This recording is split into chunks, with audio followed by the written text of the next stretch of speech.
వైసీపీకి మరో షాక్ తగిలింది. ఏపీ శాసన మండలి డిప్యూటీ చైర్పర్సన్ జకియా ఖానం పార్టీకి రాజీనామా చేశారు. ఎమ్మెల్సీ పదవికి కూడా రాజీనామా చేస్తున్నట్లు మండలి చైర్మన్కు లేఖ రాశారు. వ్యక్తిగత సిబ్బంది ద్వారా తన రాజీనామా లేఖను చైర్మన్కు పంపారు.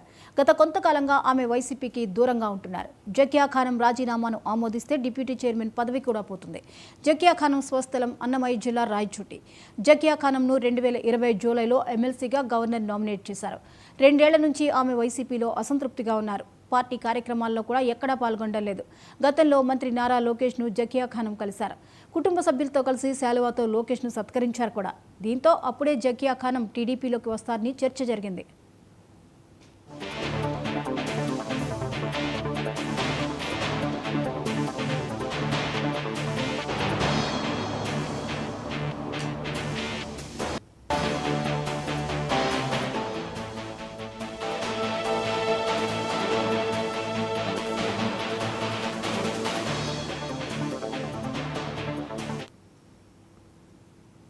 వైసీపీకి మరో షాక్ తగిలింది. ఏపీ శాసనమండలి డిప్యూటీ చైర్పర్సన్ జకియా ఖానం పార్టీకి రాజీనామా చేశారు.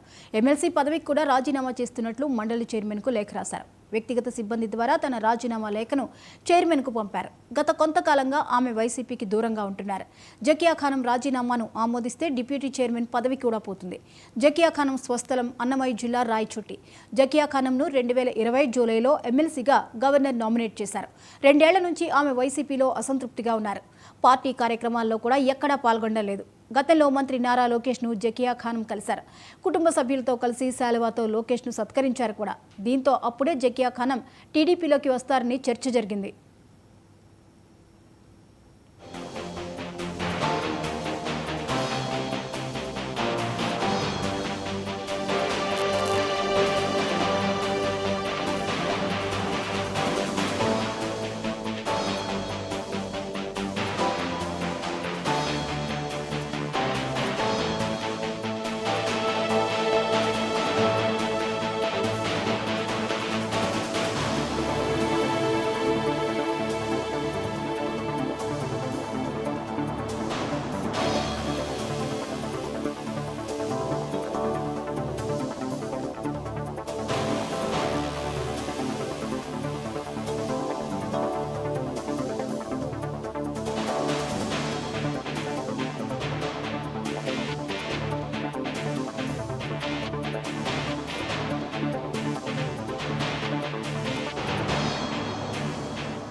ఈ అంశంపై మరిన్ని అప్డేట్స్ని మా ప్రతినిధి కొండలరావు అందిస్తారు. కొండలరావు, జకియా ఖానం వైసీపీకి రాజీనామా చేసినట్లుగా తెలుస్తోంది, వివరాలేంటి?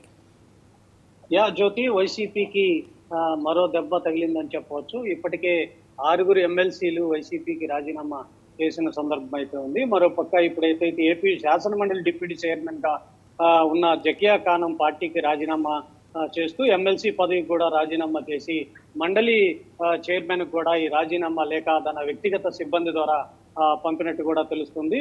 తన వ్యక్తిగత సిబ్బంది ద్వారా రాజీనామా లేఖను చైర్మన్ కి పంపించారు. గత కొంతకాలంగా ఏదైతే జకియా ఖానం పార్టీకి దూరంగా ఉంటున్న పరిస్థితి, పార్టీ అధికారం కోల్పోయినప్పటి నుంచి కూడా జకియా ఖానం పార్టీ కార్యక్రమాలు ఎక్కడా కూడా పాల్గొనట్లేదనే చెప్పవచ్చు.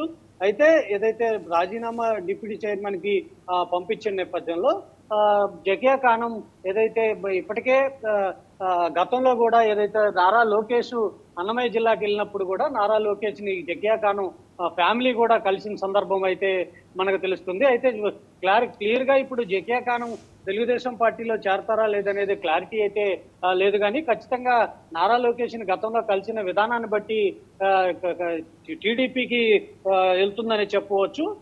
అయితే జగన్మోహన్ రెడ్డి కేవలం జగన్మోహన్ రెడ్డి విధి విధానాలు నచ్చకే ఈ పార్టీకి రాజీనామా చేస్తున్నట్టు కూడా గతంలో కొంతమంది ఏదైతే గతంలో 6 ఎమ్మెల్సీలు ఉన్నారో ఈ 6 ఎమ్మెల్సీలు కూడా రాజీనామా చేసిన సందర్భం ఉంది. ఆ 6 ఎమ్మెల్సీలు కూడా వైసీపీ పార్టీలో ఒక కోటరీ నడుస్తుంది. ఆ కోటరీకి సంబంధం లేకుండా జగన్మోహన్ రెడ్డి ప్రవర్తిస్తున్నారంటూ కూడా చెప్పిన సందర్భంలో ఈ ఎమ్మెల్సీలు వరుసగా రాజీనామా చేస్తుందని చెప్పవచ్చు. దీంతో పాటు ఏదైతే జకియా ఖానంతో పాటు మరికొంతమంది కూడా ఎమ్మెల్సీలు రాజీనామా బాటలో ఉన్నట్టు కూడా తెలుస్తున్న నేపథ్యం అయితే కనపడుతుంది. ఏది ఏమైనా తెలుగుదేశం పార్టీకి శాసన మండలిలో బలం పుంజుకునే విధంగా కూడా తెలుగుదేశం పార్టీ ఏర్పాటు చేసుకుంటున్న నేపథ్యం అయితే కనపడుతుంది జ్యోతి. అయితే జకియా ఖానం రాజీనామాపై వైసీపీ శ్రేణులు ఏమంటున్నాయి? కొద్దిసేపటి క్రితమే జకియా ఖానం రాజీనామా చేసిందా, ఇప్పటికీ వైసీపీ నేతలు ఎవరు కూడా స్పందించలేదు. గతంలో కూడా ఏదైతే గతంలో 6 రాజీనామా చేశారు. ఈ 6 రాజీనామా చేసిన సందర్భంలో కొంతమంది వైసీపీ నేతలు అప్పట్లో మాట్లాడిన విధానాన్ని బట్టి పార్టీలో వస్తుంటారు పోతుంటారు, వాళ్ళ వల్ల పార్టీ నడవట్లేదు, పార్టీ అధ్యక్షుడు విధి విధానాలను బట్టే పార్టీ నడుస్తుందని కూడా కొంతమంది గతంలో రాజీనామా చేసిన వైసీపీ నేతలు చెప్తున్నారు. అయితే ఇప్పటికి ఎవరు కూడా స్పందించట్లేదు. ఇక ఈ రాజీనామా దాన్ని బట్టి ఎవరు స్పందిస్తారనేది వేచి చూడాల్సి ఉంది Jyothi. Right, thank you Kondalarao.